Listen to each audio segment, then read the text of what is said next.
भारतीय जनता पक्षाचे राष्ट्रीय महासचिव विनोद तावडेजी हे नालासोपारा वसई विरार भागात कार्यकर्त्यांनी निवडणुकीपूर्वी कसं काम करावं, मतदानाचा टक्का कसा वाढेल, बोगस मतदान कसं थांबवावं याकरता बैठक येत असताना विरोधकांनी षडयंत्र केलं आणि जाणीवपूर्वक पूर्वनियोजित असं षडयंत्र होतं।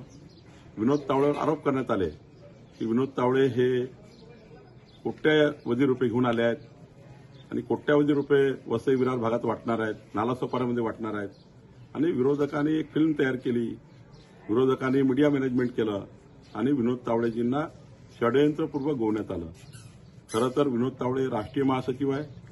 राष्ट्रीय महासचिव पदावर असलेला व्यक्ती असे पैसे वाटप फिरतील का याचाही विचार केला पाहिजे।